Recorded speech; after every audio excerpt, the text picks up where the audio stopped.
Doc, ito, pag-usapan natin kung magiging happy ba ang balitang ito na patuloy daw yung umaakyat itong ating debt to GDP ratio hanggang 72.9% by 2030. Doc, maaari ho ba ninyong maipaliwanag ito? Mm. Alam mo, Jade, magandang pag-usapan yan in light of the budget. Kasi nung nakarang linggo, nilabas na nila yung National Expenditure Program. At nakita natin dito sa budget na ito na lumago ito by 6%. Bakit ko nabibring up itong budget? Kasi kaya naman lumalaki ang utang natin is because the government keeps on spending more than what it could make. So tingnan mo, Jade, nung first quarter at saka second quarter, pag pinagsama mo yan, yung growth ng ating ekonomiya, mga nasa around 2.6, 2.7%. Kasi mas mababa yung first quarter, mababa rin yung second quarter. So yung economy mo nag-grow lang ng ganong kaliit. And yet, yung government spending natin ay nag-grow ng 6%. Kumbaga, mas mataas yung inilalago ng paggastos kaysa sa paglago ng pangkalahatang ekonomiya. So hindi yan sustainable. So anong kailangan gawin? So kailangan mangutang.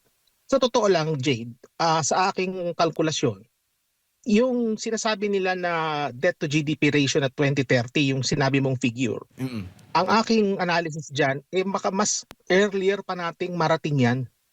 So kumbaga, hindi 2030, baka 2028, ma-reach na natin yung 70% na debt to GDP ratio. Kasi nakikita natin ngayon na ang ating gobyerno ay tuloy-tuloy lang sa pangutang.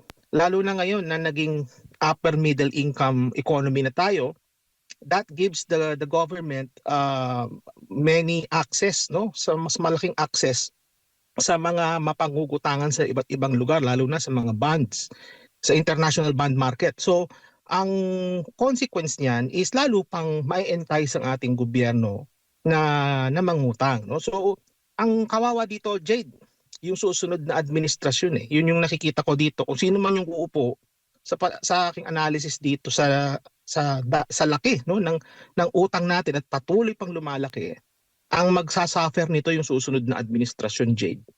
Opo. At kung hindi ako nagkakamali, nasa 19.07 trillion pesos na yung utang natin as of June 2026, Doc? Oo, at inaasahan ko pa na mas lalo pang lalaki yan kasi nga itong ating gobyerno sa ngayon walang disiplina sa paggastos. Tuloy-tuloy lang sila sa paggastos as if parang walang katapusan yung kanilang pinagkukuhaan ng pondo. So yun yung nakikita ko, lack of fiscal discipline. Ito yung consequence. At ang magbe-bear nito, Jade, yung mga future Filipinos. Sinasabi nila na hindi nila i-increasean ng taxes. So okay, kung walang bagong buwis na i-introduce. Kasi yun ang sinabi ni Secretary Go last week na nakinig ako sa budget. Ayaw nila na mag-introduce ng bagong taxes. Maliban na lang doon sa mga napag-usapan noon, kagaya yung sa mga single-use plastic, yung mga ganong klaseng tax.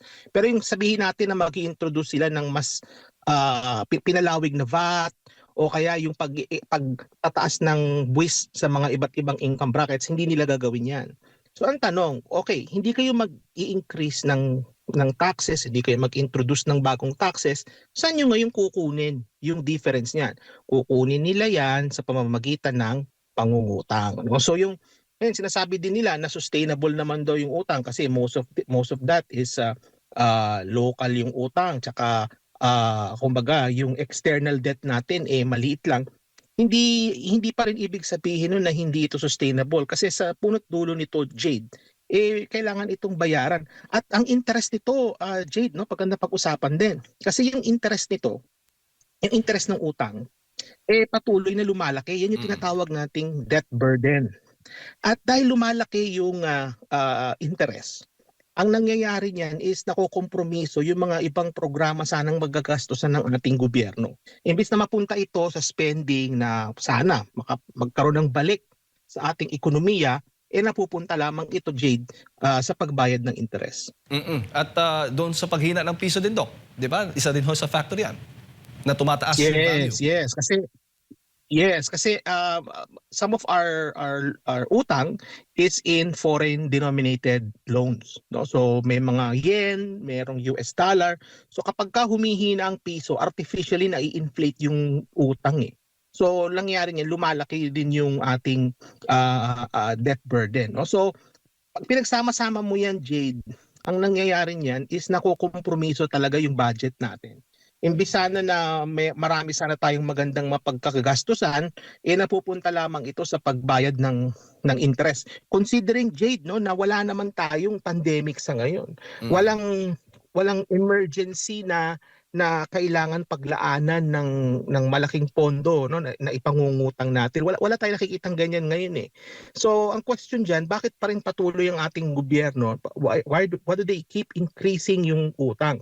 Sa totoo lang, kung titingnan mo yung datos sa utang, no, there was a time nung panahon ni Pangulong Gloria Macapagal Arroyo towards the end of her term at papunta sa term ni dating Pangulong ni Noynoy Aquino, naibaba na natin yung debt to GDP ratio. Mababa na yan eh. In fact, bago mag-pandemic, nung panahon ni FPRRD, nasa around 30 to 40% lang yan ng ating GDP. And yet ngayon, inaasahan natin na lalagpas na yan ng 70% baka bago mag-2028. So ang tanong, anong emergency ngayon at bakit tayo nangungutang ng nangungutang? So nalaman din naman natin, Jade, no, sa kinalaunan, nalaman natin kung saan napunta itong mga perang ito na diyan na lumabas yung mga corruption scandal, no, sa flood control, sa mga iba't ibang mga proyekto. Diyan na ngayon lumalabas kung saan napunta yung pera na yan, no, sa punot dulo at the end of the day, pagbabayaran din yan ng ordinaryong mamamayan. Opo, opo. Yun nga dapat yung sunod kong tanong, Doc. Bakit patuloy tayong umuutang? Ang sinasabi po ng gobyerno na pupunta dito sa mga infrastruktura pero hindi naman po ramdam, no, ng taong bayan kung saan talaga unless na irarason po nila yung patuloy na pamimigay ng ayuda.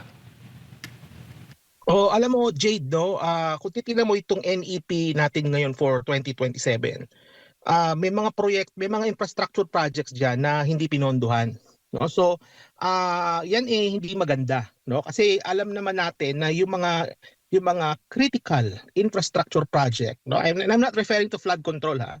I'm referring to critical infrastructure na kailangan pondohan. Hindi nila pinondohan bagkus ang nangyari is may mga unprogrammed appropriations pa rin tayong nakita dito sa budget. So, kumbaga, Jade, kinakailangan kasi kapag ka tayo'y nangutang, yung gobyerno nangutang, kinakailangan yung inutang na yan, mag-translate yan into economic growth. So, kumbaga, pag nangutang ka, kailangan may balik. So, halimbawa, nangutang tayo at ipinagbigay lang ng ayuda, halos walang balik yan sa ating ekonomiya. Kami mga economist, Jade, ang tawag namin dyan sa kanyang klaseng spending, fungible. No? Fungible spending yan. Ibig sabihin, pag ginastos yan, tapos na, it ends there. Hindi kagaya, Jade, halimbawa pinondohan nila ng buo yung universal tertiary education. No? So baka libre na yung college, libre na yung university, mag-aral kayo, libre lahat. No? O kaya sa elementary, may pabaon, may palibro, libre lahat, wala kang babayaran. Ang laki ng balik niyan sa ating ekonomiya kasi edukasyon yan eh. Kumbaga, that builds into human capital. Ganun din sa physical capital, Jade. Kapag ka nag-invest ang ating gobyerno sa critical infrastructure, napakalaki ng balik niyan sa ating ekonomiya. Nakita natin ngayon is nangungutang ang ating gobyerno and yet makikita mo yung ayuda programs natin are expanding. So lumalaki yung ayuda, and alam naman natin walang balik yan. Kaya and by the way, it seems like a replication of the 2026 budget, no? Parang ganun yung nangyari. So no wonder hindi siya nagta-translate into economic growth. Kasi pagka napunta lang yan sa ayuda, ang nangyayari dyan is halos walang balik sa atin yun eh. Kaya yun, nakita natin, the growth is around 2.5 to 2.8% growth ng ating GDP sa last 2 quarters. At wala, hindi ramdam ng tao, no, yung inuutang, Jade, ng ating gobyerno. Baka ramdam ng mga nakakatanggap ng ayuda pero pagkagastos nila tapos na. Ganun lang yun.